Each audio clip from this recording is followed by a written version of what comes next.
lucha triunfará.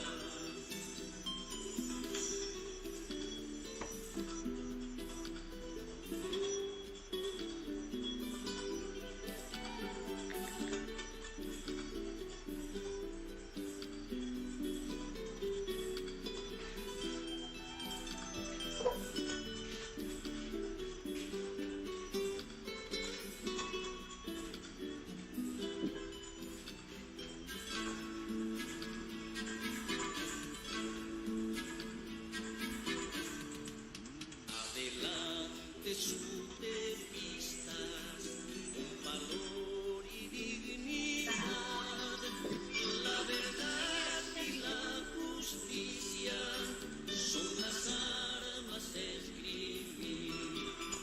La verdad y la justicia son las armas a escribir. Los hermanos que cayeron en la lucha sindical, con su sangre escribieron consecuencia y lealtad. Con su sangre escribieron consecuencia y lealtad. Los cobardes que traicionan nuestra causa sindical, al final de la contienda su vergüenza rumiará. Al final de la contienda su vergüenza rumiará.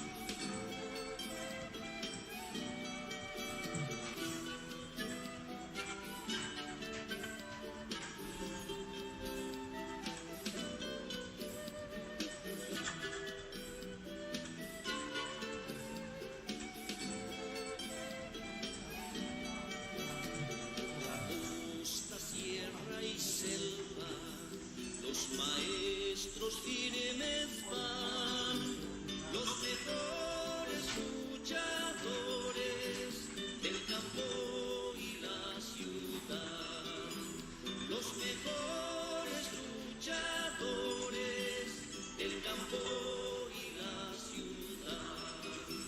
Ni el hambre ni la fatiga nos harán desfallecer, seguiremos adelante sin jamás retroceder.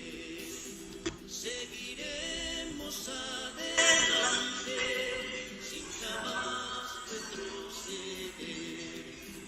Las banderas de combate muchas glorias nos darán, de valientes utepistas en la lucha triunfarán. De valientes utepistas en la lucha triunfarán.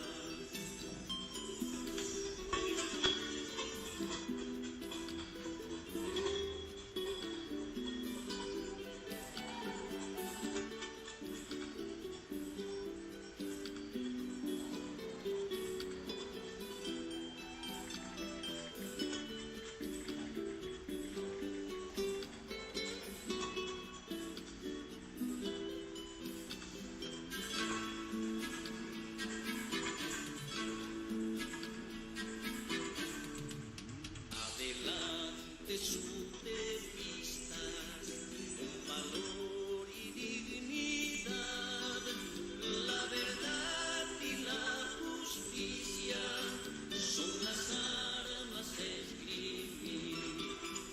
La verdad y la justicia son las armas a escribir. Los hermanos que cayeron en la lucha sindical, con su sangre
sindical. Al final de la contienda, su defensa ruñará. Al final de la contienda, su defensa ruñará.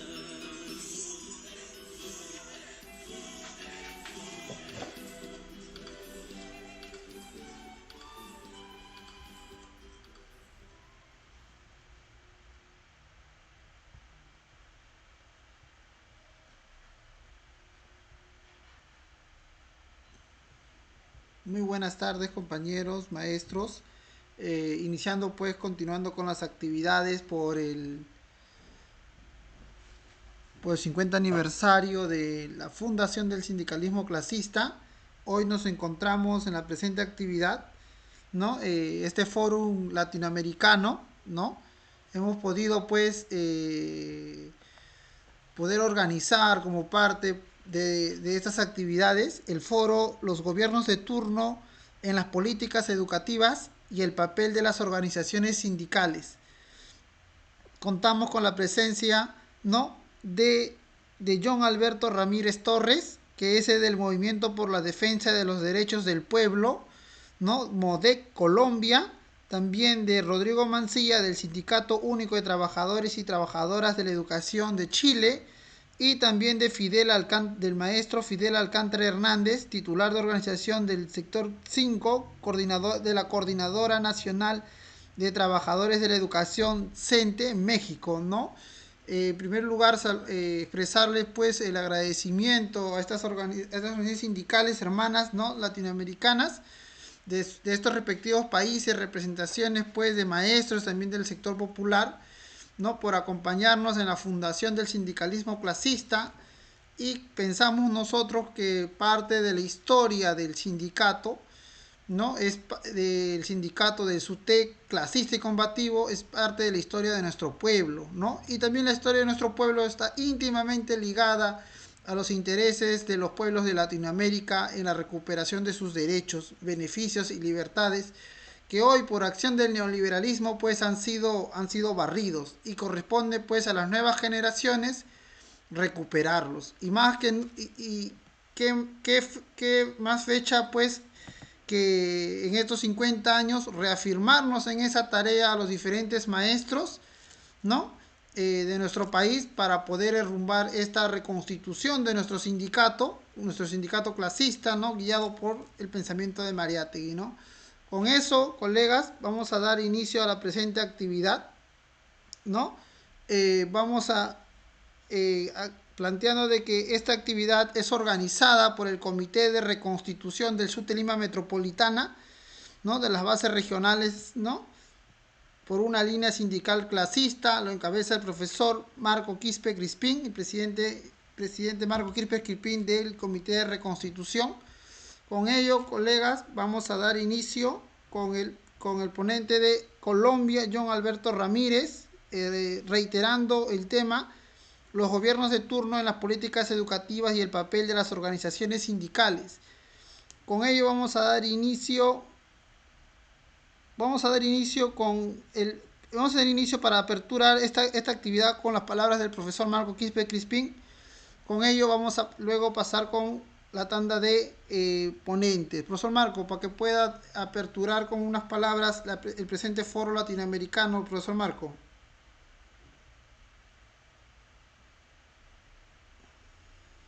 Bueno, sí, compañeros, ante todo, muy buenas noches.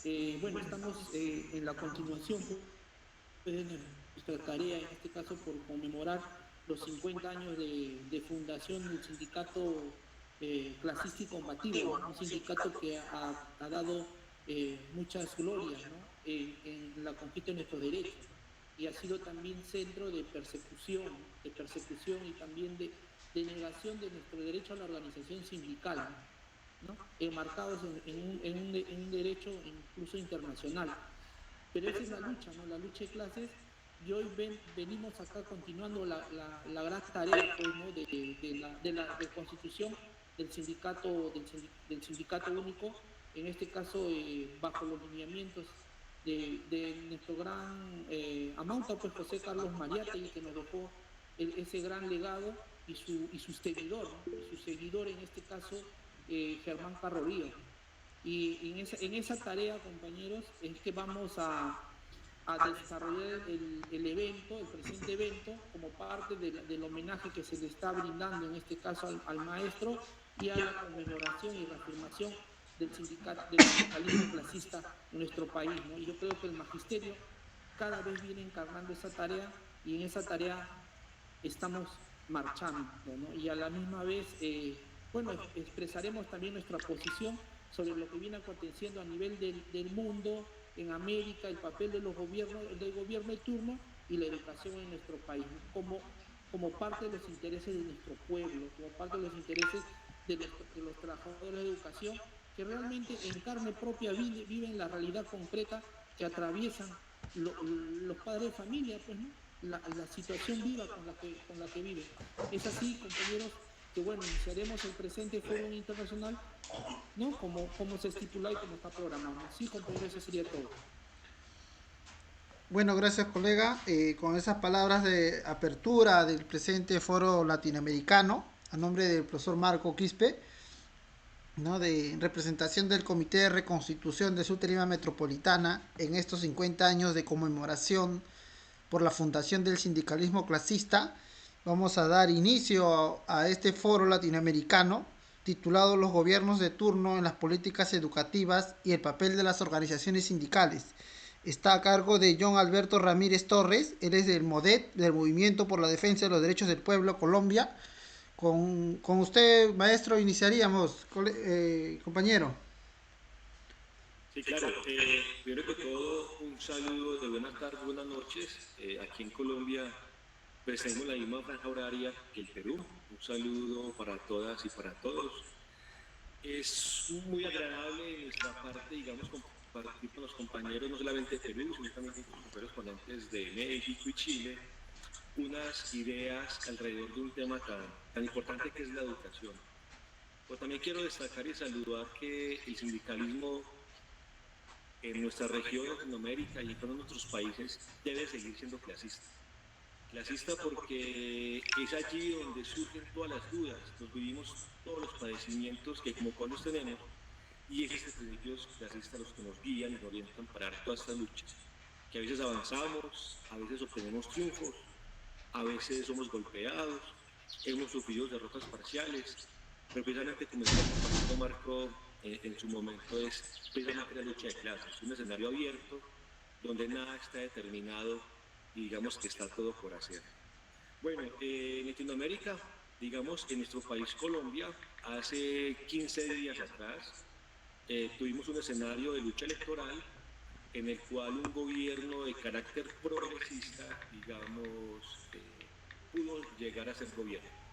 En nuestro país, digamos, las clases dominantes y la ultraderecha han sido bastante violentas, han sido asesinas y son asesinas y posiblemente también recurran a la violencia política para seguir acallando voces de liderazgos sociales, sindicales y populares.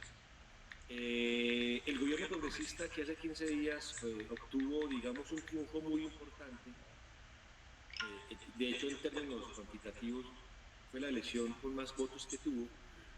Lo han querido vender como si fuera izquierda, o lo han querido vender como si la revolución llegara a las urnas. Nosotros consideramos que es un gobierno progresista, que por medio de un frente amplio de partidario, de múltiples organizaciones sociales, políticas y demás, pues digamos, se llega a ser gobierno. Y allí hay sectores desde izquierda hasta derecha, digamos que entendiendo la lógica digamos, de construir un frente electoral, porque la lucha política en Colombia ha sido bastante cruenta. Entonces, después de más de 200 años, podemos decir por ahora que hay un gobierno progresista con unas raíces de tipo popular, ¿cierto? El gobierno anterior, el que va hasta este próximo 7 de agosto, fue un gobierno que frente a la lucha sindical y popular y social, digamos, ha dejado solamente lastres de muerte y desapareció. El año pasado tuvimos un paro que algunos lo hemos caracterizado como un levantamiento popular. Digamos, la única respuesta del Estado fue de represión. Muchos de nuestros estudiantes con ojos mutilados, aún desaparecidos, familias que siguen, digamos, preguntando dónde están sus familiares y demás. Este gobierno, digamos, fuertemente marcado por el neoliberalismo, lo que es una deuda gigantesca, no solamente en recursos financieros, sino en infraestructura y demás, frente a todo el sector educativo que en Colombia, digamos, tiene enmarcado. Entonces, por eso nosotros como sindicatos y como movimientos sociales y populares aportamos en el entendido de que la lucha política tiene muchas manifestaciones. Apoyamos fuertemente esta candidatura en nombre de Gustavo Petro, un ex militante de una insurgencia colombiana llamada el M-19, y su candidata a vicepresidenta, Francia Márquez Mina, una mujer que ha sufrido casi todos los tipos de violencia que padecemos en nuestro país, y es una líder afrodescendiente y demás. Pero eso no significa que el movimiento sindical vaya a ser un apéndice más del gobierno o que toda su lucha las quiera institucionalizar. Nosotros contribuimos en gran parte a esa lucha electoral, pero seguimos siendo independientes y apoyaremos lo que tenemos que apoyar, saldremos a las calles cuando haya que salir a exigir y demás. En ese sentido, quiero entrar en materia, y nosotros desde Colombia creemos que hay como 3 puntos que siguen siendo la agenda para contribuir a una política educativa. Obviamente esos 3 puntos pues, están basados en la realidad de nuestro país, que muy posiblemente tenga puntos comunes con los compañeros no solamente de Perú, sino también de Chile y de México. Hay una deuda que es muy importante hoy en día, y es principalmente en el sector educativo público, tanto en las zonas urbanas como rurales. Hay una gran deuda en cuanto a materia de infraestructura física en cada una de las instituciones educativas de nuestro país, pero también de infraestructura tecnológica. Hay una deuda gigantesca. Es increíble que estando ya casi terminando la primera década del siglo XXI, todavía tenemos instituciones educativas que aún no tienen agua potable, el acceso a energía eléctrica es bastante deficiente, y ya nos podemos imaginar entonces cómo sería el acceso al Internet y demás. Digamos, entonces, en esta materia hay un fuerte déficit que creemos debe apostarle, digamos, a ir subsanando, digamos, estas condiciones materiales que sabemos que son importantes y, digamos, delimitan un poco también el accionar pedagógico y demás. Pero también la infraestructura física y tecnológica tampoco puede ir quedándose en los colegios, porque como padecimos la pandemia, que hecho hoy en día sigue en curso, pero digamos que tenemos un poco más de movilidad, sabemos cuenta que las familias, para tener acceso a la educación, deben tener el derecho, más de los que hemos pedido, deben tener el derecho a equipos de cómputo y acceso a Internet.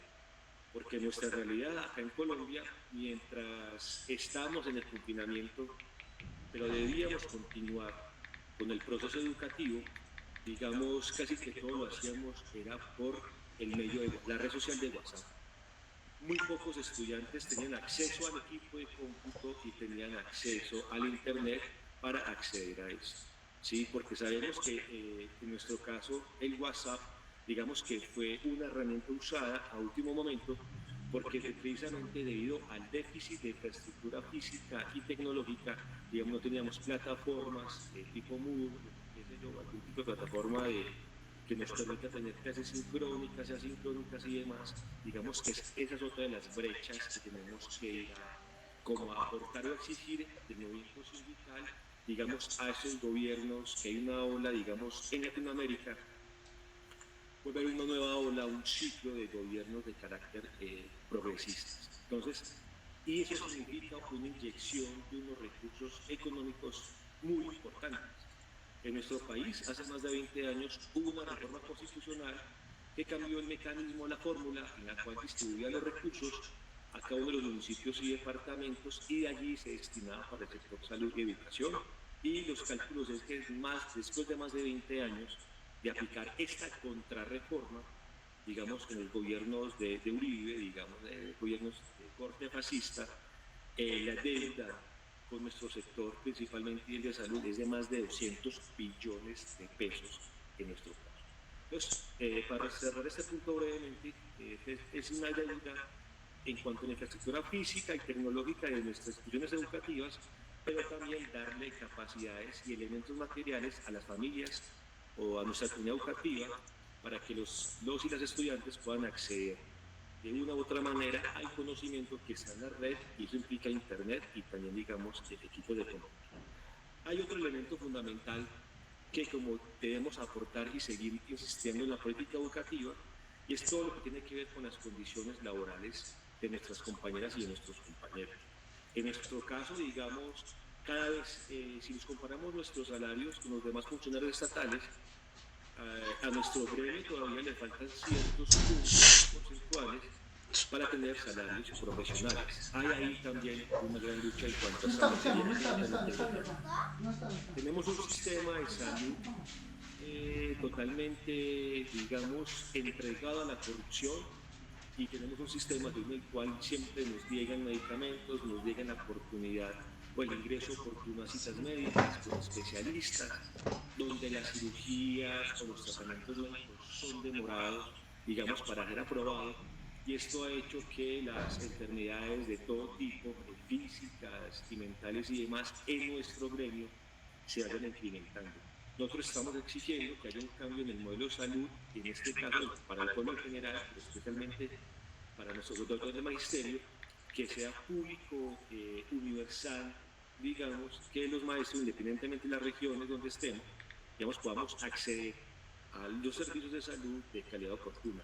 En nuestro caso, tenemos en el papel, solamente en el papel, un decreto que regula la salud ocupacional, ¿sí?, o los riesgos laborales de nuestro gremio, pero los cuales no se han implementado por la misma razón de que nuestro gremio tiene un déficit de más de 200 billones para con nuestro sector, y eso ha sido muy difícil, pues, de lograr, pero por eso seguimos insistiendo en crear unas condiciones laborales, de salud y de bienestar para que nuestras maestras y maestros puedan enfrentar de mejor manera, digamos, toda la labor de enseñanza y aprendizaje que requiere todas nuestras funciones, preparar a la clase, métodos de evaluar y demás.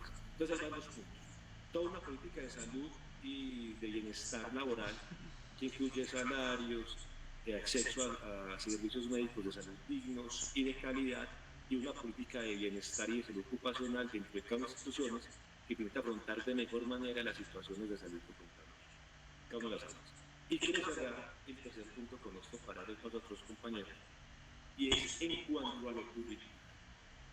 Creemos que allí, y especialmente aquí recuerdo mucho cuando los compañeros del Perú, del SUTEP, bases de reconstrucción y demás, cuando llaman a la Mauta, a Juan Carlos Mariátegui, todo este pensamiento que en su momento, digamos, que él aportaba, que saliéndose de la ortodoxia de ese momento, digamos, no fue valorada por grandes sectores en su momento, pero que hoy en día, casi un siglo después, digamos, valoramos en la Mauta toda esta visión propia de la política, de cómo en su momento el marxismo era aplicado a unas condiciones reales y concretas de cada uno de los países. Creo yo que eso tiene que ver con la política educativa de los países. En nuestro caso consideramos que debe haber un cambio curricular. O sea, los maestros y las maestras tenemos mucho que aportar en la construcción, digamos, de políticas educativas, y en este caso puedo remitirme a lo curricular. Es muy importante tener instituciones educativas con todas las condiciones, ¿cierto?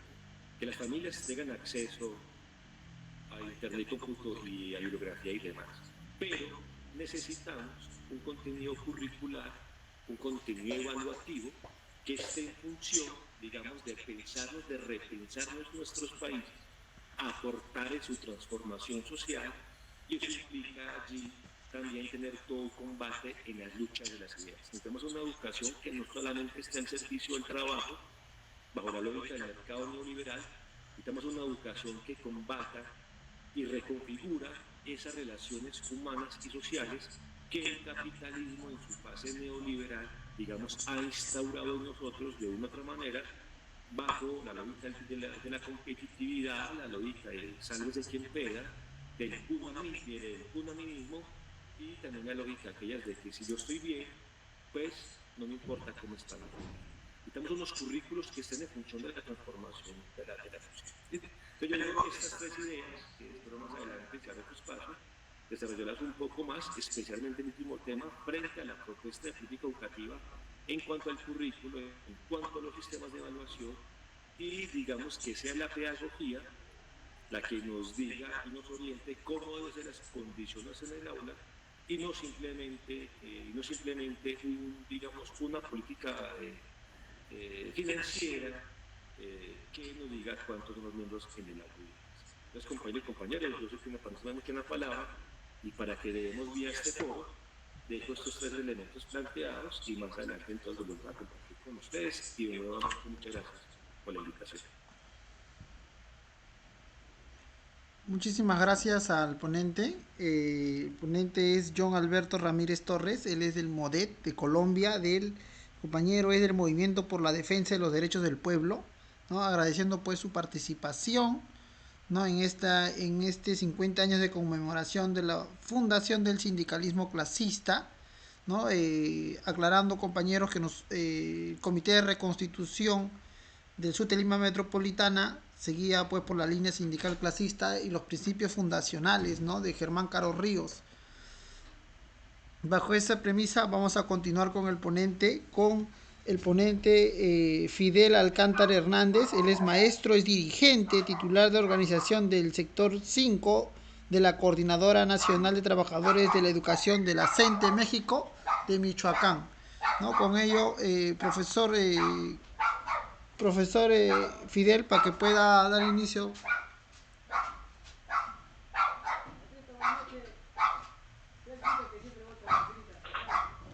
Hola, muy buenas tardes, compañeros.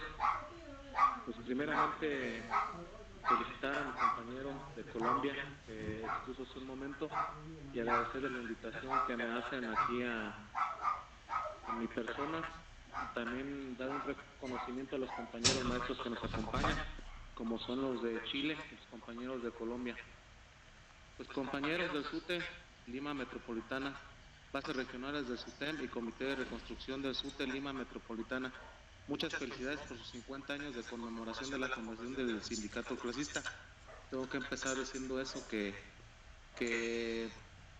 gracias a su lucha, gracias a estos 50 años en los cuales han comprometido las situaciones sociales que hoy desgraciadamente abarcan y engloban los movimientos de los cuales nosotros como líderes y como camaradas, servidores de nuestra nación, nos comprometemos a luchar por las bases democráticas para ir en una línea clasista. Pues muchas felicidades, compañeros. Empiezo retractando eso y bueno, me presento para los que no me conocen. Mi nombre es Fidel Alcántara Hernández, soy titular de la Secretaría de Organización del Sector Quinto de la Sección 18 de la CENTE en Michoacán. Y saludos desde México, de parte de la Coordinadora Nacional de los Trabajadores de la Educación en Michoacán, que encabeza dignamente nuestro secretario general, Gamaliel Guzmán Cruz. Un saludo combativo por parte de nuestra sección 18 de la CENTE. Pues comienzo diciendo que nuestra CENTE sigue siendo uno de los movimientos de izquierda más importantes del país, compañeros, construido desde abajo y a la izquierda. Nuestro origen es de pies gigantes como lo fueron los hermanos Flores Magón, el general Francisco J. Mújica y los maestros Rafael Ramírez y Moisés Sáenz. Porque nuestro sistema educativo es resultado del movimiento revolucionario popular, la continuidad con los maestros como el luchador Lucio Cabañas, Genaro Vázquez, y Misael Núñez y Francisco Javier Acuña, que fueron los que fundaron, hicieron los cimientos para que la Coordinadora Nacional de los Trabajadores de la Educación fuera un referente de lucha a nivel nacional. Eso es por señalar algunos, y también los miles de maestros que hoy trabajan día con día al ras del territorio en todo nuestro país. Somos un equipo centralizado que se encarga de defender los derechos de los trabajadores de la educación, pero también nos encargamos de defender las injusticias en contra del gobierno que hoy nos está batiendo mucho. Nuestra gente también, compañeros, decirles que es un movimiento histórico que hoy está reconstruyendo su nueva historia y tiene una continuidad en nuestro legado.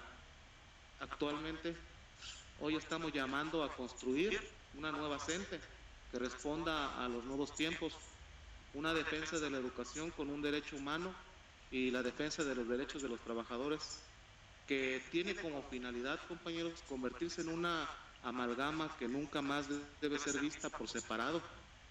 Pues ustedes saben que la oposición de la gente, el modelo neoliberal, sigue continuando y sigue siendo el centro de debate para nuestros movimientos. Nuestra bandera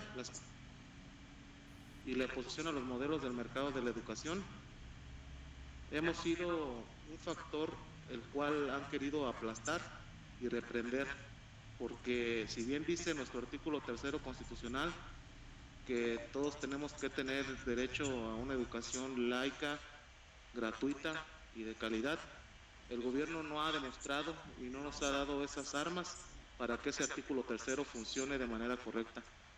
Y asimismo reafirmamos nosotros, compañeros, nuestra convicción de lucha desde abajo, junto con los demás gremios magisteriales y gremios de lucha como es el SUTE, para tener una unidad y poder combatir cada una de las situaciones que nos quieren aplastar como sociedad. Nuestra tarea es contribuir a tener un país más justo y más libre, compañeros. Y bueno, basándonos en lo que tiene que ver con el desarrollo, con la política educativa actual, metiéndonos en el tema que es un poco controversial. En esta situación yo sí quiero comentarles que aquí en México, en mi lindo México, en un momento creímos que se tenía que llegar a hacer una transformación política apoyada por un personaje que se llama Andrés Manuel López Obrador, el cual iba a traer el cambio a nuestra tierra, a nuestro país, y plantándose en una ideología la cual decía que era una cuarta transformación. Muchas personas de izquierda, porque vuelvo a decir, nuestro movimiento es de izquierda, aunque no somos abiertos a estar directamente con algún partido político, ¿sí? Somos antipartidos políticos. Nosotros luchamos en democracia y libertad y unidad y en defensa de los derechos.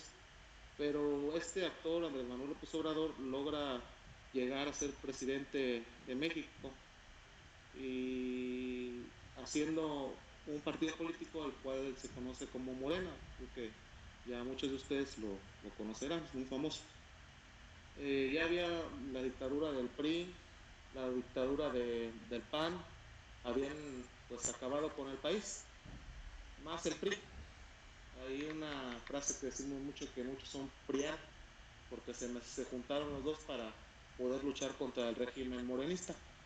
Por lo cual Morena en los demás estados, cuando quedan las elecciones, cae como cascada, es un efecto cascada, en el cual el siguiente era un compañero de apellido Morón, pero desgraciadamente no lo dejaron llegar a las elecciones de aquí de Michoacán, que aquí está su casa, y queda otro personaje llamado Alfredo Ramírez Bedoy. Entre este actor periodista que se hizo morenista, que llega al gobernador de Michoacán, también meten a una priista llamada Yarabí Ávila González, y es a lo que voy, que es la secretaria de Educación en el estado de Michoacán. En este momento hay una ley que se llama Unidad del Sistema de Carrera de Maestros y Maestras, que se le denomina UESICAM. Y hay otra fracción también que se llama EUSICAM, esa sería en el estado de Michoacán. O sea, desde la federación lo bajan directamente a los estados. Esa sería unidad en el estado del sistema de la carrera de las maestras y los maestros.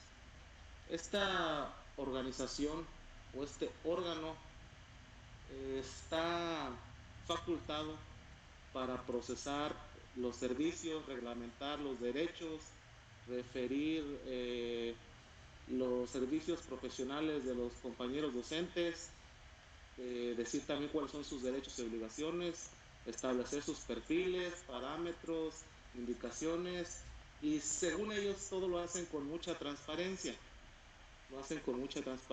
y tienen la sabiduría que garantiza que conocen muy bien al magisterio de Michoacán. Y dada esta situación, compañeros, yo quiero decirles que en estos momentos nosotros estamos luchando contra esa parte, contra esa ley y contra ese tipo de gobierno falso que se hacía llamar la Cuarta Transformación. ¿Por qué lo digo? Porque ese sistema lo que se encarga nada más es de privatizar la educación como tal, compañeros. La privatizan. Esto no es una ley educativa, esa es una ley laboral, ¿sí? Que se encarga de destruir los sindicatos y los luchadores como ustedes, como nosotros, de los cuales muchas personas dependen para poder garantizarles una seguridad y una estabilidad económica para sus familias y también una estabilidad para que atiendan a los niños y niñas de nuestro México y del mundo. Porque vamos a ser realistas. Aquí, basándonos en sindicato, se nos ha olvidado también una situación que hoy la estamos tomando en estos temas, que es la manera de enseñar, la educación, la pedagogía. Y eso es muy importante en las raíces que tenemos nosotros como referentes maestros. Yo soy maestro, por ejemplo, de escuelas a nivel secundaria, y puedo decirles que aparte de defender nuestros derechos, necesitamos nosotros también enseñar a nuestros niños. Y una de las facultades y de obligaciones que tienen los gobiernos es darnos esas armas para garantizar esa educación con los educandos.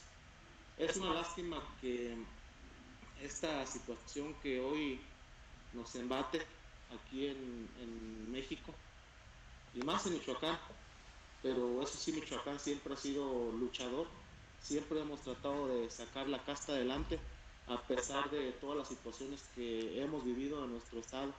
Yo creo que se ha hecho noticia a nivel mundial que el crimen organizado, pues los gobernantes también, no sé si escucharon de Silvano Aureoles Conejo, que les dio miles de millones de pesos y miles de recursos a voluntad propia y a situaciones en las cuales solo se beneficiaba él y se beneficiaban actores o compadrados que tenía por ahí. Entonces, imagínense, tenía hasta trajes de diseñador que le costaban 200,000 pesos mexicanos. Entonces salió en las noticias a nivel mundial de que era el gobernador que derrochaba más dinero, por lo cual últimamente al referente educativo nos han dejado desfalcados, y puedo decir que tienen 67 quincenas sin pago, compañeros de un sistema que se llama pagos por servicios eventuales, y hasta la fecha no se nos ha resuelto, compañeros. Yo no quiero mentir, pero desgraciadamente el gobierno que hoy tenemos nos ha defraudado y ha quebrado y ha seguido dañando nuestros derechos. Desde el día 15 de mayo, aquí Día del Maestro en México, nuestros compañeros cientistas de la Coordinadora Nacional de los Trabajadores de la Educación están en paro en la Secretaría de Educación Pública en la Ciudad de México, y hasta la fecha siguen en paro. Y ahí están los compañeros, y créanme que pues a pesar de las injerencias del clima, a pesar de todas las situaciones que han pasado, las represiones, pues seguimos en pie de lucha y ahí estamos, y no nos vamos a quitar hasta que nos resuelvan, porque ya han hecho mesas tripartitas con nosotros, ya han entrado compañeros a platicar, a discutir, a debatir para llegar a un común acuerdo, pero el gobierno federal se aferra en que tiene que resolver el gobierno estatal, pero el gobierno estatal nada más dice no tengo dinero, y al no tener dinero, pues en realidad no existe nada que solvente a los maestros y maestras en nuestro estado. Y es una lástima que algo tan importante los gobiernos actuales lo tiren a la basura, porque la educación tiene que ser mejor remunerada, y yo lo pienso así, que ni los altos mandos de soldados o de algún gobierno. Los maestros tienen que ser respetados como tal, los representantes educativos, los actores de la educación, tienen que ser respetados como tal, y se les tiene que pagar bien, y también tienen que ser tratados de manera digna. Hoy en día el gobierno ha tratado de reprimir y de darle una mala imagen a los maestros y a las maestras. Y es una lástima que nosotros como compañeros hay veces que en vez de apoyarnos, porque también lo puedo decir así, nos separemos. Yo creo que como último punto quiero hacer un llamado a la unidad, primeramente entre ustedes, como compañeros clasistas, como compañeros democráticos que somos, y también agradecer la invitación que me hacen, porque es muy bueno y es de vital importancia siempre mantenernos unidos y en constante comunicación. Para mí es un gusto y ser un invitado para ustedes, y tengan la firme garantía de que estamos apoyando todas las situaciones que tienen que ver con la defensa de la sociedad y el magisterio de los maestros y los maestros en todo el país, y más en nuestra bella Latinoamérica. Y compañeros, pues unirnos y seguir en lucha, no decaer, y dar todo lo que tenemos para que todas nuestras justas demandas sean escuchadas y sean resueltas. Unidos y organizados venceremos, compañeros. Y me despido diciéndoles que gobierne quien nos gobierne, los derechos se defienden, compañeros. Y eso sería todo de mi parte. Quiero agradecer la invitación, y pues aquí estamos, compañeros. Un saludo y sería todo. Muchas gracias. Muchísimas gracias, colega. A nombre del Comité de Reconstitución del SUTE Lima Metropolitana, conformado por maestros, pues también cesantes, ¿no? Maestros activos, ¿no? También maestros en contrato, ¿no? Estamos llevando a cabo esta actividad. Agradecerle al compañero dirigente del CENTE, de la Coordinadora Nacional de Trabajadores de la Educación de Michoacán, México, por su participación y su disposición, por estrechar lazos, ¿no? Ya que las raíces de nuestra lucha es común, ¿no? De los diferentes pueblos de Latinoamérica, ¿no? Con ello, pues, expresarle nuestro saludo a nombre de las bases, y ese es en esta lucha, pues, que nos encontramos, ¿no? Y que esperamos poder seguir desarrollando nuestras actividades con el profesor, el docente también de Colombia, ¿no? También con la Coordinadora Nacional de Trabajadores de la Educación, que es un referente de lucha para los sindicatos en Latinoamérica, ¿no? Y con ello, pues, vamos a pasar para complementar, también saludar la participación en esta actividad del compañero docente Rodrigo Mancilla. Él es del Sindicato Único de Trabajadores y Trabajadoras de la Educación de Chile, SUTE Chile, del cual, pues, expreso mis más calurosos saludos, compañero, ¿no? Desde estas tierras, pues, vecinas, ¿no? Son los pueblos, partimos de que los pueblos somos hermanos, y a partir de acá, pues, le doy pase a usted, profesor, para que pueda exponer en este foro latinoamericano titulado, ¿no? Los gobiernos de turno en las políticas educativas y el papel de las organizaciones sindicales, ¿no? Con eso le doy el pase, profesor Rodrigo. En primer lugar, un saludo a todos ustedes, a los compañeros peruanos que nos invitaron, muchas gracias, a los compañeros de México, a los compañeros de Colombia que estuvieron presentes. Bueno, desde Chile tenemos también mucho que aportar en esta conversación sobre gobierno de turno y política educativa, puesto que en Chile desde el 2019 ha estado mucho en la en la discusión política internacional, sobre todo a raíz de la posibilidad, por ejemplo, de cambiar la constitución política del país que fue hecha durante la dictadura de Pinochet. Entonces, efectivamente, es un tema bastante importante. El movimiento social, el movimiento popular, apareció con mucha fuerza en octubre del 2019 para exigir cambios y generó justamente esta posibilidad de cambiar la Constitución. Pero entendemos también que esto no queda solamente en promesas, sino que hay que llevarlo justamente a cabo. En ese sentido también aprovechar el espacio para saludar a nuestros compañeros que no están presentes, pero de todas maneras a nuestros compañeros ecuatorianos, puesto que fue de alguna manera Ecuador quien generó este gran movimiento en el 2019, y yo creo que Ecuador una vez más ahora en 2022 nos está mostrando el camino a seguir. Y el camino a seguir es que la movilización popular, independiente de los gobiernos de turno, las reivindicaciones populares siguen pendientes. Acá en Chile efectivamente nos estamos acercando a una votación en septiembre sobre el nuevo proyecto de constitución, pero hay una conversación profunda, es decir, desde sur de Chile nosotros consideramos que nuestro país es un país dependiente política, cultural, económica y tecnológicamente de los grandes imperios. Chile es un país que extrae materia prima para enviar a los grandes centros imperialistas como Estados Unidos, Europa o China.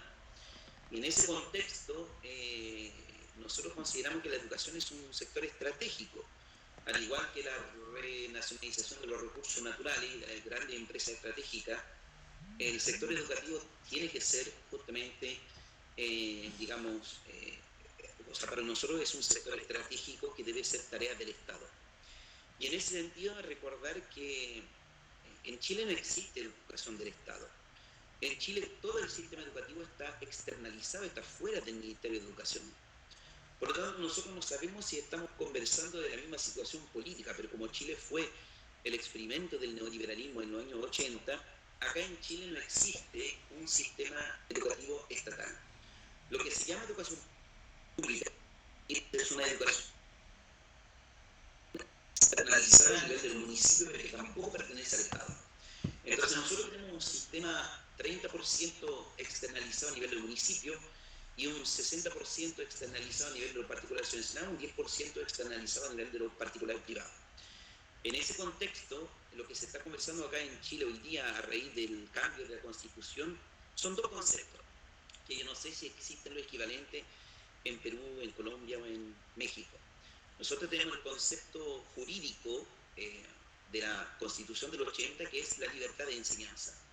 Y el concepto de libertad de enseñanza es el concepto de la libertad del empresario de abrir, cerrar, mantener un centro educativo. Y ese concepto estaba garantizado en la Constitución del 80. Y frente a este concepto nosotros proponemos el concepto de el derecho a la educación, pero concebida como un derecho a la educación del Estado. Nosotros reivindicamos la educación estatal, que todo el sistema educativo sea administrado y financiado desde el Estado, considerando la educación como un sector estratégico para avanzar justamente hacia un país independiente tecnológica, cultural, económica y políticamente. Pero lamentablemente debemos también ser, al igual que el compañero de México, debemos ser, realistas y darnos cuenta que en la próxima propuesta constitucional que se va a votar en Chile existen los dos conceptos: el Estado garante del derecho a la educación del Estado y el Estado garante de la libertad de enseñanza, que es el derecho a la educación, no es el derecho, sino que el reconocimiento del Estado neoliberal subsidiario del derecho a la educación. Y ahí hay contradicciones tremendas. Entonces, en ese contexto es en los cuales las organizaciones sindicales tienen mucho que decir, por lo menos acá en Chile, porque es necesario salir a defender y a reivindicar el derecho inalienable a la educación permanente, que es tal como nosotros la concebimos, como una labor garantizada desde el Estado. Y esto, lamentablemente, incluso con el gobierno actual de Gabriel Boric, que quizás pueda parecer muy progresista, pero no está garantizado. Por lo tanto, eso plantea que las organizaciones sindicales en este proceso tienen mucho que plantear. Pero eso significa también ganar la conciencia de los trabajadores de educación que en Chile han vivido más de 30 años, cerca de 40 años, en un sistema particular subvencionado, de un sistema neoliberal subsidiario, y por lo tanto también ahí tenemos mucho que trabajar, en el sentido de que reivindicar en la conciencia de los trabajadores de educación la necesidad de reconocer a la educación como un derecho del Estado estratégico y por lo tanto la necesidad de regresar al sector estatal. No está ganado. Tampoco la nueva constitución que se pueda votar en Chile no garantiza este trabajo. Por lo tanto, va a quedar en manos de las organizaciones sindicales intervenir en este proceso político para luchar, para instalar un sistema educativo administrado y financiado por el Estado. Y esa es la situación en Chile. Por lo tanto, quisiera primero partir por eso. Lo otro es que he escuchado a los compañeros, por ejemplo, colombianos. Nosotros desde Chile nos oponemos tajantemente al proceso de la teleeducación. Consideramos que, por ejemplo, el derecho al acceso a Internet es un derecho cultural, pero no tiene nada que ver con la defensa de la escuela y de los aprendizajes. Nosotros consideramos que no existe ningún sistema virtual que pueda reemplazar la educación presencial. La educación presencial es una garantía de desarrollo psicosocial, de conocimiento, de habilidades en las próximas generaciones que no puede ser reemplazada. En ese sentido, nosotros acá en Chile reivindicamos eso y reivindicamos, por ejemplo, la reducción de la cantidad de alumnos por curso. Hemos logrado entrar en contacto con distintos actores de la educación como apoderados y organizaciones secundarias, en el sentido de organizaciones de lucha del movimiento estudiantil, para llegar en conjunto a exigir, por ejemplo, la reducción de alumnos por curso a 20-25 alumnos por curso, entendiendo que los alumnos que nosotros estamos educando hoy día son alumnos que requieren de mayor atención, puesto que psicológicamente sus desarrollos son totalmente distintos incluso a los comparados en 10 años atrás, aun cuando acá en Chile, que no sé cómo es la situación en países hermanos, pero acá en Chile tenemos la situación de que los cursos son de 45 alumnos y esto implica un hacinamiento escolar, digamos que es totalmente coherente para el modelo neoliberal, pero es incoherente para quien entienda el proceso educativo como un desarrollo estratégico para el país. Entonces hemos entrado con distintos compañeros, apoderados, estudiantes, para poder encauzar justamente una reivindicación política, sindical, de lucha a nivel nacional. Por otro lado, también estuve atento a lo que hablaban algunos compañeros con respecto al tema curricular. Pues nosotros acá en Chile también tenemos una gran discusión a nivel curricular y nosotros decidimos ya no hablar de currículum, sino que nosotros preferimos hablar de articulación curricular, puesto que muchas veces en el currículum aparece una gran cantidad de valores que en el papel son muy alentadores, pero que entran en contradicción con la realidad objetiva.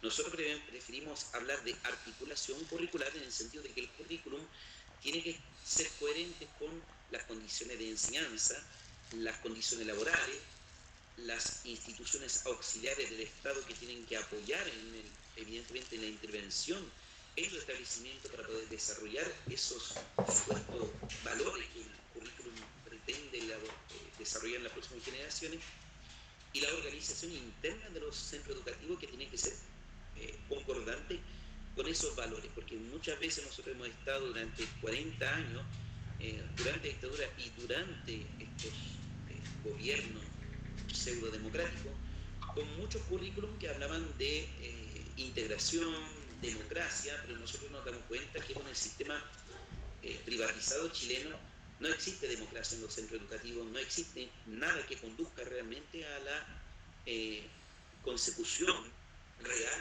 de los objetivos curriculares. por lo tanto ya nosotros nos preferimos no hablar de currículum, sino que de articulación curricular. Todo esto nosotros lo hemos planteado en un documento que se llama la 47 tesis por una nueva educación para los pueblos, que hemos difundido acá en Chile, con el objeto justamente de abrir un debate pedagógico en torno al objetivo que debiéramos plantearnos en educación para los pueblos, y también desde una perspectiva crítica tanto a los 30 años de gobierno socialdemócrata que tuvimos acá en Chile, a los años anteriores de la dictadura de Pinochet, y también, digamos, a la situación actual. En ese sentido, me gustaría de todas maneras ofrecerle el documento de la 47 tesis a través de nuestros compañeros peruanos para que puedan también ser leídos en Colombia, en México, puesto que nos parecen importantes en el sentido de comprender la situación chilena, que es lamentablemente para nosotros un modelo que incluso se tiende a exportar en los demás países, así como acá en Chile. Desde Chile se está exportando, por ejemplo, la AFP, desde Chile también se está exportando lamentablemente el modelo educativo privatizador neoliberal de Estados Unidos. En ese sentido, en la próxima proyecto constitucional que se plantea, ciertamente hay puntos que son interesantes, que permiten abrir un debate, pero esto no garantiza por ningún motivo la consecución de nuestro objetivo. Esto simplemente abre brechas que podrían ser utilizadas por el movimiento sindical si es que el movimiento sindical justamente se propone consolidarse en torno a una plataforma de lucha a nivel nacional. Y en ese sentido, digamos, es el desafío que existe acá en Chile. Entonces, vuelvo, digamos, a lo inicial, saludando a nuestro compañero, que yo sé que en Colombia hubo un proceso muy potente, movilizador también, que tiene mucha esperanza de cambio, pero acá en Chile esas esperanzas de cambio también están sujetas a la presencia real y consecuente de las organizaciones sindicales, puesto que si no se mantiene una perspectiva de lucha y de consecución del objetivo, pues rápidamente, lamentablemente, estos gobiernos no dan garantía.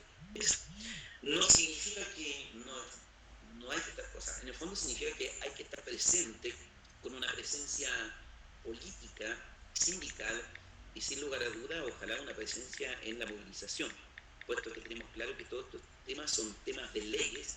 Las leyes evidentemente las fijan los congresos, pero también son las movilizaciones populares cuando están organizadas y cohesionadas en torno a un objetivo político, las que de alguna manera logran pautear lo que el Congreso debería justamente legislar. En ese sentido, tienen mucho que ver las organizaciones sindicales.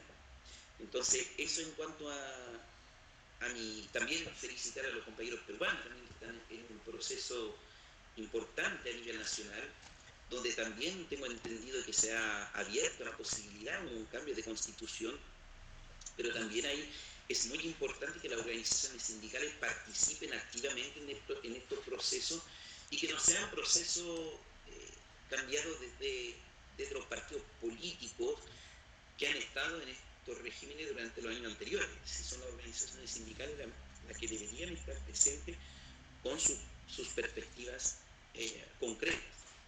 Entonces, eso desde Chile, hay mucho que plantear, pero eso por el momento. Así que muchas gracias por la invitación y una vez más me gustaría que de todas maneras pudiésemos intercambiar este documento que desde Chile se ha elaborado, que son las 47 tesis elaboradas por trabajadores desde los distintos ámbitos de la educación media, la educación básica, docentes, para docentes, y también con la ayuda efectivamente de los estudiantes y apoderados, ¿ya? Eso, así que muchas gracias a todos ustedes.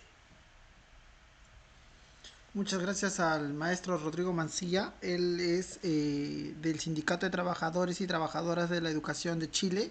agradecerles por su participación en este foro latinoamericano, ¿no? Los gobiernos de turno en las políticas educativas y el papel de las organizaciones sindicales, organizado por el Comité de Reconstitución del Sur de Lima Metropolitana, ¿no? Quienes nos guiamos por la línea sindical clasista, en estos 50 años de conmemoración por la fundación del sindicalismo clasista, ¿no?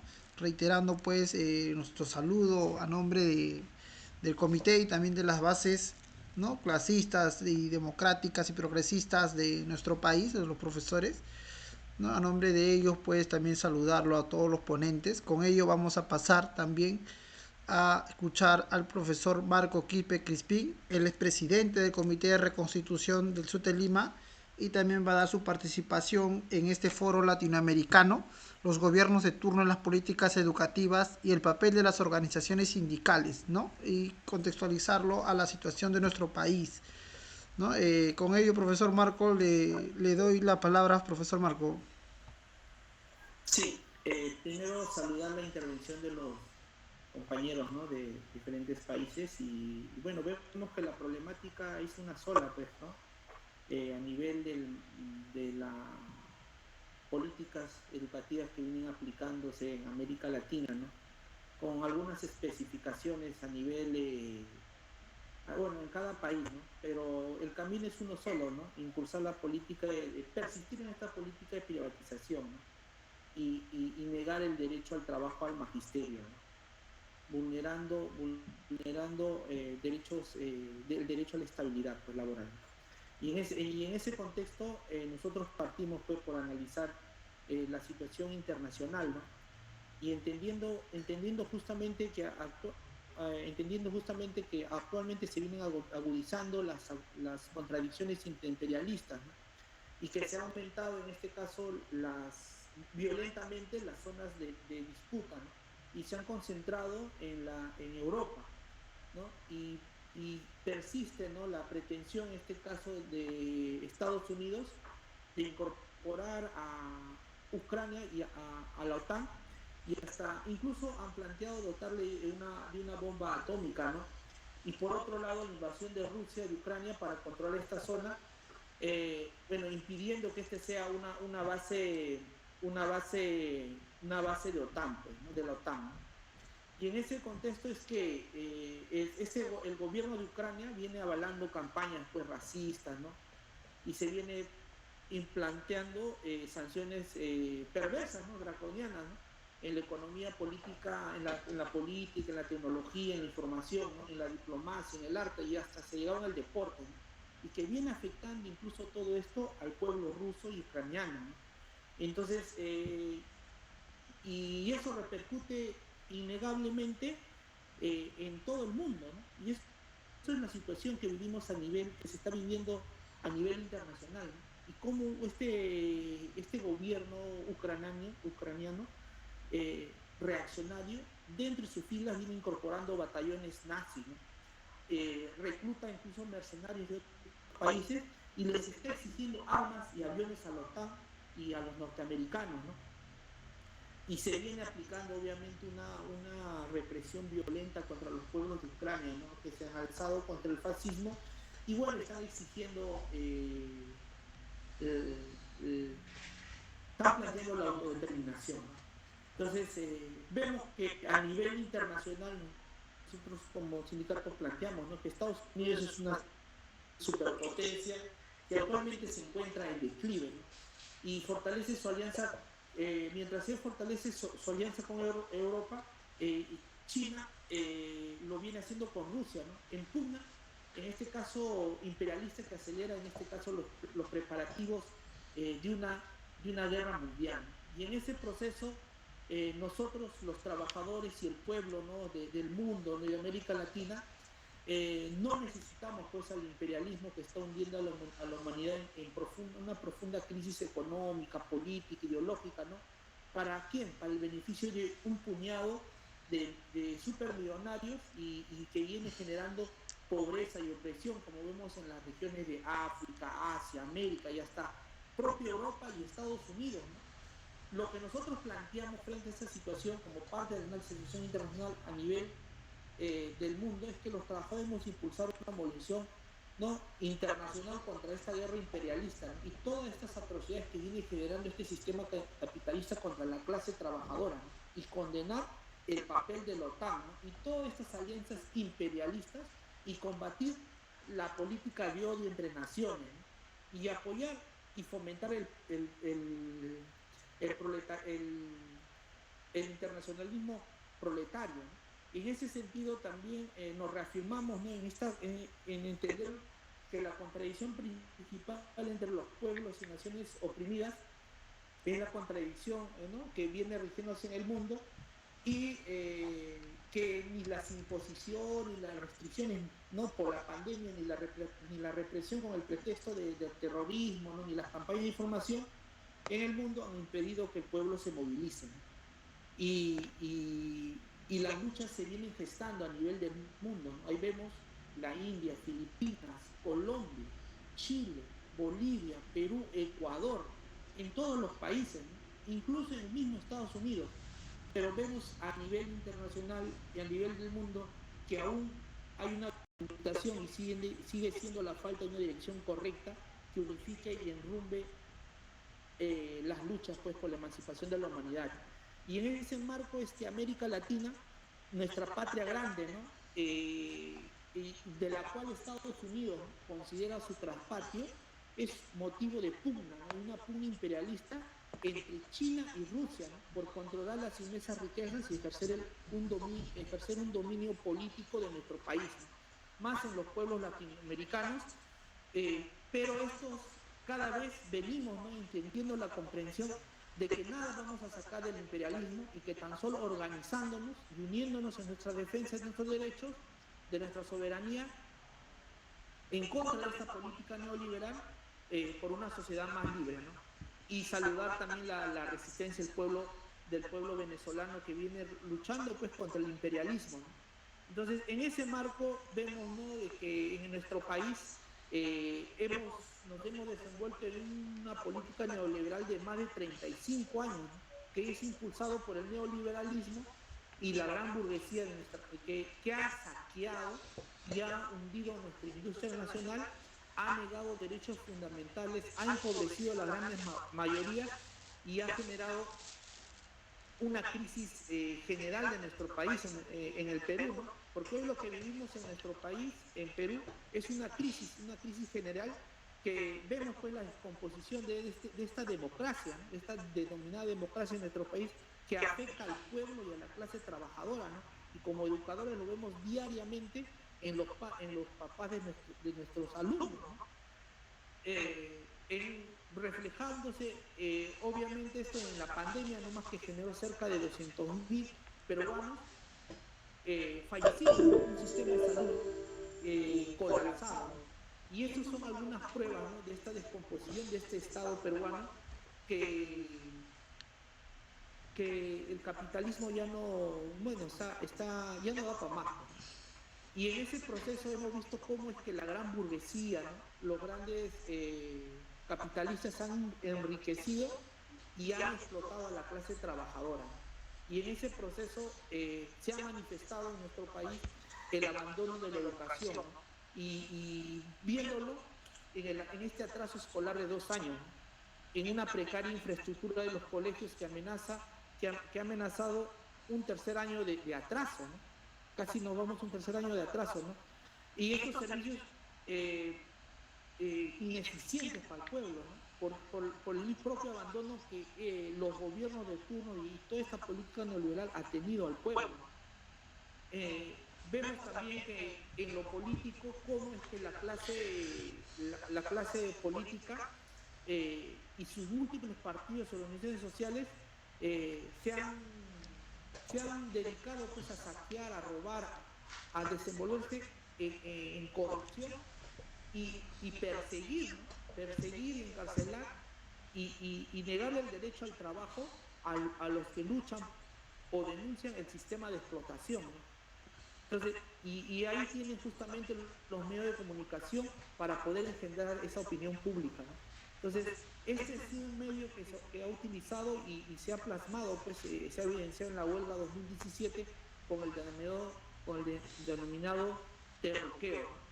Entonces, a nivel ideológico, el neoliberalismo en nuestro país ha impuesto el individualismo burgués, ¿no? Que es totalmente contrario a la solidaridad del pueblo, y bueno, y se ha ensimismado con la denominada meritocracia, ¿no? Que una meritocracia que va por encima del derecho al trabajo, a la estabilidad laboral, que ha generado y genera pues despido, ¿no? Y que genera formas de contrato laboral a nivel del magisterio precario, ¿no? Que lo precariza, que hacen servicios de trabajo por meses, ¿no?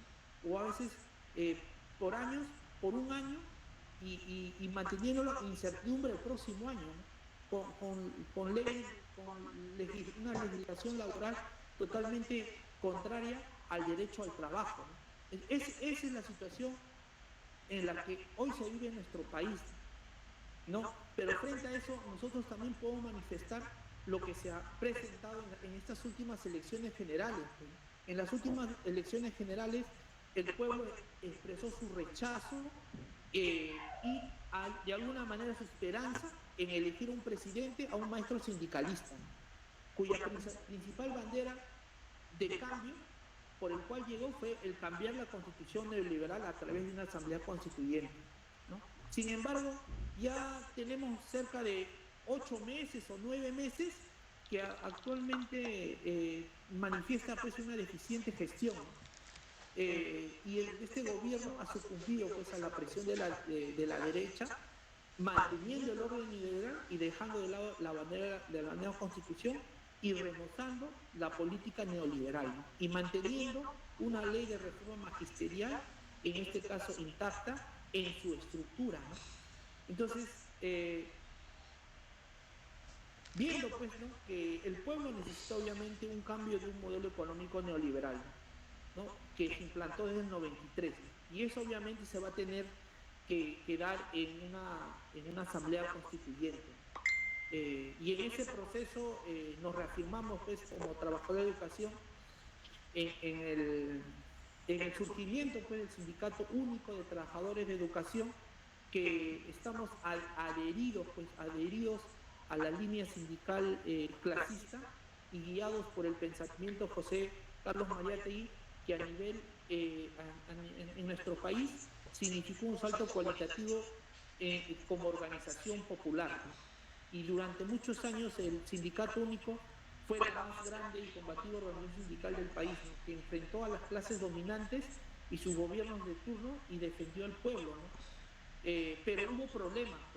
Sin embargo, una errónea y cada mes sectaria, ¿no?, acción del un comité ejecutivo nacional del CENSUTE, que es dirigido por Patria Roja, fue llevando al sindicato pues a ser un sindicato pro patronal, ¿no?, servicio a los gobiernos, ¿no?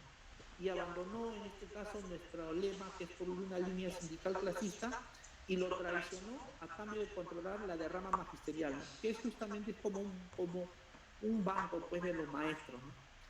Pero los sectores clasistas han seguido combatiendo y han planteado la reconstitución desde las bases hasta el CEN, asumiendo el retomar los principios establecidos en su fundación.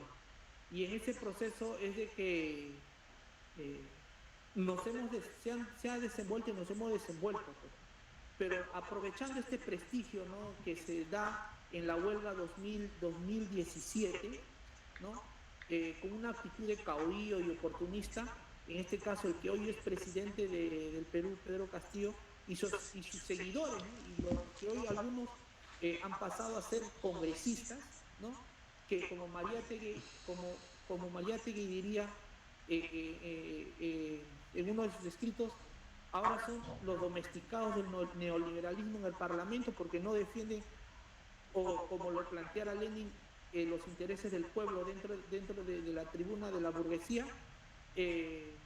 Han decidido abandonar el SUTEP, ¿no?, y han formado una federación, pensando en un futuro partido magisterial, ¿no?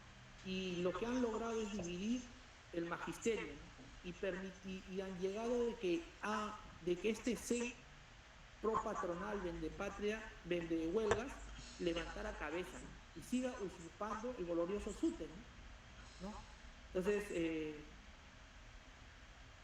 y entendiendo también nosotros que el magisterio clasista tiene que impulsar pues su camino a la reconstitución del sindicato sin en este caso asumiendo los principios fundacionales.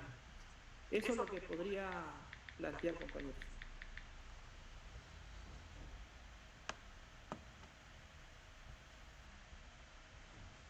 Agradecer las palabras del profesor Marco Crispín, presidente del Comité de Reconstitución. Bueno, ha expresado pues la posición del Comité de Reconstitución del Sur de Lima Metropolitana, y con ello vamos a pasar a una ronda de preguntas. Colegas, pueden decir su nombre, por favor, y poder activar su audio para que puedan participar, colegas, ¿no? Buenas noches. Tiene la palabra, colega. Buenas noches. Soy la profesora Teotina Salvatierra Medrano, en especialidades de comunicación y de inglés. Actualmente estoy enseñando y trabajando en el Colegio de Villa El Salvador. He tenido la experiencia previa de trabajar también en las regiones de Satipo, de Pampa, y también en colegios privados de bachillerato internacional y también privados de su matriz y el Bertolt Brecht. En mi experiencia personal puedo decir que existen grandes brechas que nos diferencian, que diferencian la educación peruana, ¿no? Tanto en el ámbito rural, como ya les mencioné, como en el ámbito también urbano y el privado y el nacional, ¿no? Cuando he trabajado en colegios privados, yo me he sorprendido pues de esa de los aspectos tanto académicos como materiales que se poseen, ¿no? Y que carecemos ahorita en los colegios nacionales. Más allá de todo eso, lo que yo quisiera preguntarle es al ponente sobre las implicancias que tiene, por ejemplo, el examen que ya vamos a dar dentro de poco para el nombramiento, y si esto es acorde, ¿no? a lo que se ve pues en la Constitución sobre los derechos laborales. Yo considero que está bien de dar un examen, ¿no? que nos evalúe y que nos ponga a prueba nuestros conocimientos. Lo que sí parece un poco así hipócrita es que, por ejemplo, los congresistas estén ahí y ellos, por ejemplo, no den ningún tipo de examen, u otro tipo de personas que están dentro del ámbito estatal y gubernamental, y sin embargo pues no demuestran los méritos que deberían de serlo. Bueno, sobre todo esa pregunta, ¿no? Que también si este caso se nos pudiera ahondar, ¿no? Sobre el inminente examen que vamos a dar sobre las implicancias respecto al derecho laboral y qué ganancias han habido en materia laboral al respecto. Muchas gracias, mi amable. Profesor Manuel. ¿Tiene la palabra, maestro? Sí. Bueno, en primer lugar, saludar este evento del sindicalismo clasista, saludar al Comité de Reconstitución del Sur de Lima Metropolitana por luchar, bregar, por reorganizar el sindicato en torno a la línea sindical clasista como garantía para poder reivindicar y defender la escuela pública y contra la política neoliberal que busca privatizar la educación del pueblo peruano y negarle y precarizar el trabajo docente a miles de maestros que están hoy en día en la inestabilidad laboral. En ese marco, saludar también a los compañeros presentes de Colombia, México, Chile, que se han hecho presentes en función de rememorar los 50 años del Sindicato Único de Trabajadores de la Educación. Y para las nuevas generaciones, tener y concebir, como decía el gran amauta José Carlos Mariátegui, la nueva generación no es una mera frase, y la calumnia quienes la suponen poseída por un espíritu exclusivamente destructor e iconoclasta negativo, Al contrario, yo no puedo concebirla sino como una generación eminentemente constructivista y muy idealista y muy realista al mismo tiempo. El gran amauta José Carlos Mariátegui plantea de una nueva generación. Esa nueva generación somos nosotros los maestros que han ingresado a la escuela pública y ven como necesidad defender la escuela pública, mejorar sus condiciones laborales, mejorar su estabilidad laboral, porque hoy en día hay una precarización, hay una inestabilidad, hay una situación por contrata, hay una situación precaria en la cual la política neoliberal plasmada en la Constitución del 93, en la Ley General de Educación 28044 y en la Ley de Reforma Magisterial niega la profesionalización del docente, le niega la estabilidad laboral, le niega la estabilidad en su trabajo. Un maestro sin estabilidad es un maestro mediocre, mediocrizado por el mismo sistema. Es un maestro que quieren que simple y llanamente esté de rodillas y acepte sus políticas que solamente sirven a la corrupción, sirven a la gran burguesía y a las clases dominantes y al imperialismo para seguir esquilmando nuestros recursos naturales, buscando privatizar la educación pública. En estos 50 años del Sindicato Único de Trabajadores de la Educación, el Comité de Reconstitución del Sur de Lima Metropolitana plantea que es la historia del pueblo, es la historia de su lucha de clases, es la historia de su ideología del proletariado, en torno a defender y arrancarle de las entrañas del Estado el derecho a la educación, el derecho que se ha convertido en un derecho fundamental porque está instituido en la Constitución. Pero en esta Constitución del 93 lo niega, simplemente lo conduce como un servicio y niegan a las grandes masas, a los hijos de los obreros, de los campesinos, a los hijos de los conos de las ciudades, le niegan la educación pública como debe de ser. Y esto no está diferenciado, compañeros, en toda Latinoamérica. Más bien nos une la precariedad, nos une el desempleo, nos une el bajo presupuesto al sector educativo, nos une la lucha por un sindicato que asuma el marxismo, que asuma principalmente la lucha por Maestro, para que redondee la idea, maestro.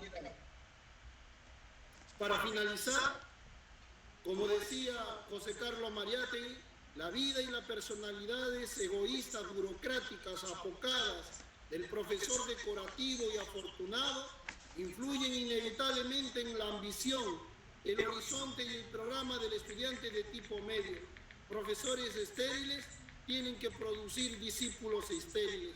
Y finalmente, Mariátegui decía que necesitamos una generación de maestros marxistas, de maestros que cuestionen el modelo neoliberal, maestros que luchen por una educación pública y gratuita, maestros que se opongan a la privatización de la educación, maestros que luchen por mejores condiciones laborales y el nombramiento automático en el Perú es una lucha de los maestros por contrato y en desempleo. Y esa debe ser nuestra necesidad ahora, compañeros. Muchas gracias.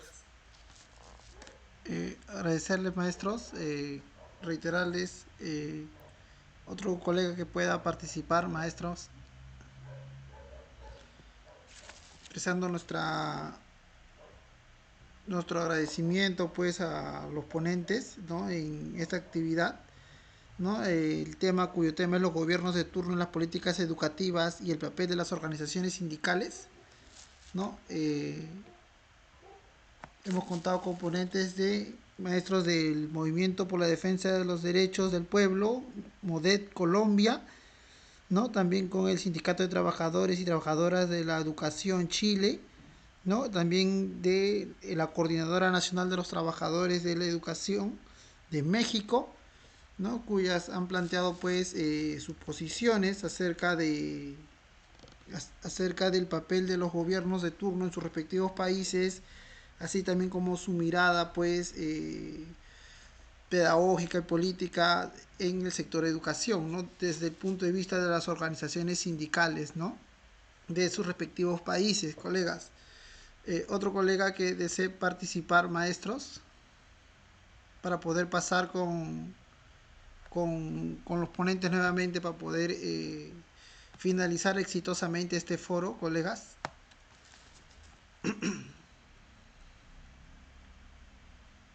Con ello, colegas, vamos a pasar con el profesor Marco, esta vez no,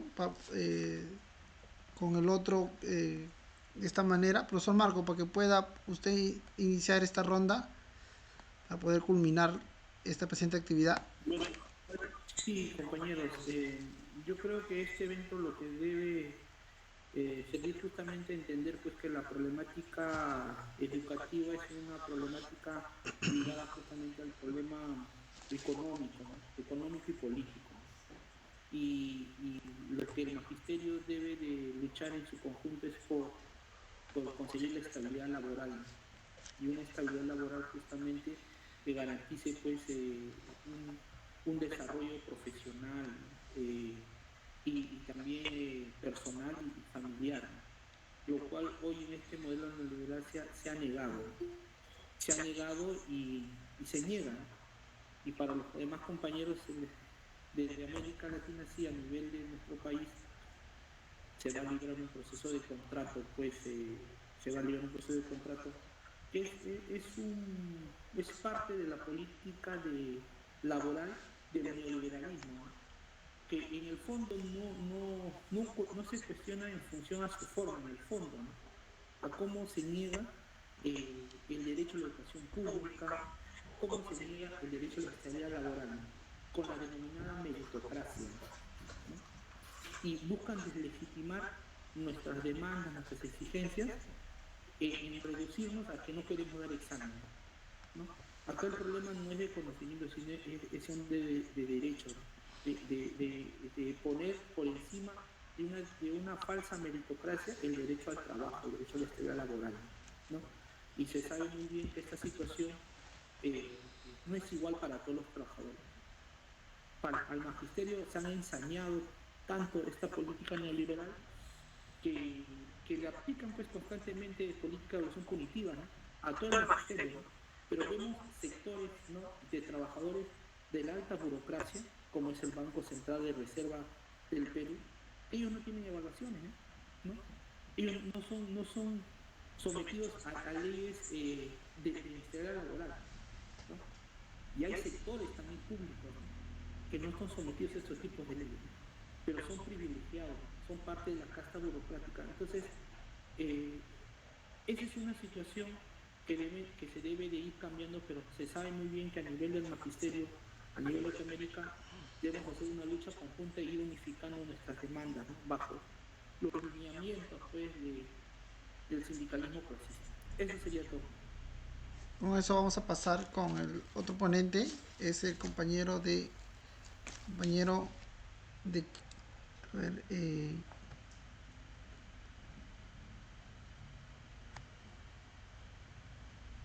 está el compañero, con el compañero. Buenas noches. Sí, ¿puedo opinar, colega? No hay problema. Sí, opina antes de pasar a la respuesta de los ponentes. Sí, hable, colega. Soy la docente Romina. Quisiera hablar sobre el nombramiento automático, ¿no? ¿Por qué no se ha logrado acceder a una ley que favorezca a miles de docentes contratados, ¿no? Y a los ponentes que compartan su experiencia para la estabilidad laboral de los maestros. Gracias. Ya. Muchas gracias, colega. Reiterarle la participación a los ponentes. Voy a leer unas preguntas que han puesto por el chat. Por ejemplo, el colega Jorge Enrique Ramírez puso: ¿en qué sentido transformar las prácticas sindicales hacia la construcción de proyectos educativos críticos a nivel del país, ¿no? Lo que ha puesto la profesora Mercedes, que es de la UGEL 01, ¿no? Estabilidad laboral sin ascensos, ¿no? Menciona que hay maestros que están en quinto nivel de cómo y en la institución nada de aportes, ¿no? Bueno, es la situación en que nos ha llevado pues la ley de carrera pública magisterial, Y con eso vamos a pasar pues la participación de los ponentes, ¿no? Vamos a empezar con el compañero de Chile. Compañero de Chile, eh, compañero Rodrigo, compañero Rodrigo, por favor, maestro, para que pueda usted dar su participación para poder culminar este exitoso evento, este exitoso foro latinoamericano, colega. Sí, me parece muy relevante lo que han planteado los compañeros, por ejemplo, comprender el proceso que estamos pasando a nivel nacional, todos los países, y enmarcarlo dentro de la situación mundial, porque efectivamente hay una lucha interimperialista y la pregunta es, ¿cuál es el papel que van a desarrollar los países de América del Sur, de América Latina, en esta guerra interimperialista? Nosotros pensamos que aquí va a haber una lucha por los recursos naturales muy potente y que van a poner en jaque a los gobiernos de turno. Por lo tanto, hay una pelea a nivel de los recursos naturales muy potente en América Latina y efectivamente está en jaque la independencia de nuestro país. Acá en Chile, bueno, no somos un país independiente, pero esta situación es más alarmante aún. Y en ese contexto la educación está en jaque también. Quisiera, por lo tanto, en primer lugar, eso, felicitar al compañero que marcó esta situación dentro de la situación internacional, de la lucha entre la OTAN, Rusia, China, y luego contestar alguna duda que planteó un compañero peruano con respecto a la evaluación, me parece, evaluación docente. Nosotros acá en Chile tenemos un sistema de evaluación docente, pero cuidado, el sistema de evaluación docente que se puso en práctica en Chile es un sistema dentro del marco del sistema neoliberal subsidiario y que lo único que provocó fue el cierre, la fusión de los centros educativos en beneficio de los particulares subvencionados. Entonces, nosotros desde Sur de Chile estamos conscientes de la necesidad real de un sistema de evaluación a nivel nacional con perspectiva de mejorar el sistema educativo, pero el sistema de evaluación docente que se ha implementado acá en el país fue un sistema que plantea, la calidad de la educación como punto central, pero nosotros también aquí tenemos una discusión, es decir, la calidad de la infraestructura, que ni siquiera está garantizada para los logros de los aprendizajes. Entonces es complejo este sistema de evaluación cuando no está garantizada las condiciones de enseñanza. Por eso vuelvo a insistir, nosotros preferimos hablar de articulación curricular, puesto que si no se liga el cumplimiento de los objetivos curriculares con las condiciones de enseñanza y las condiciones laborales que implican la estabilidad laboral, entre otros factores, evidentemente que estos sistemas de evaluación docente solamente conducen a la privatización del sistema. Entonces, tienen que intervenir las organizaciones sindicales para poder aclarar estos factores.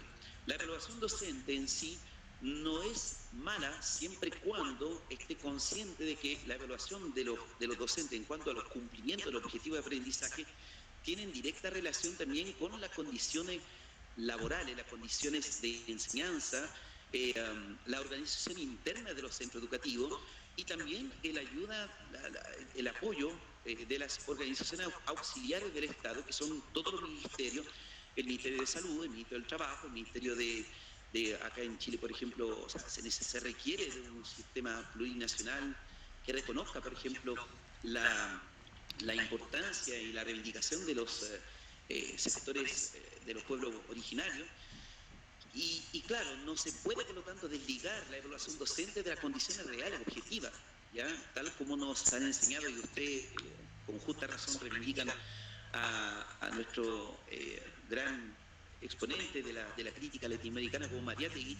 Evidentemente no se puede desligar los objetivos curriculares con las condiciones reales, pues son las condiciones reales de enseñanza concreta, objetiva, las que permiten el cumplimiento del objetivo curricular. Entonces, en ese sentido, si ligamos esto con la experiencia chilena, el sistema de evaluación docente que han implementado en Chile es un sistema que ha beneficiado la privatización del modelo educativo. Yo los llamo simplemente, tomando el ejemplo chileno, como una alarma en cuanto a no justamente dejarse llevar, puesto que estos sistemas de evaluación docente lo implementaron supuestamente los gobiernos socialdemócratas que durante muchos años se han planteado como gobierno progresista. Entonces hay que tener cuidado. Eso, así que un saludo fraterno desde Chile, porque efectivamente, tal como planteó un compañero acá, se requiere de una plataforma de lucha, yo creo que sí, a lo menos latinoamericana, puesto que tenemos muchos factores en común, en el sentido de que de alguna manera u otra nuestros países han servido durante muchos años para ser simplemente, digamos,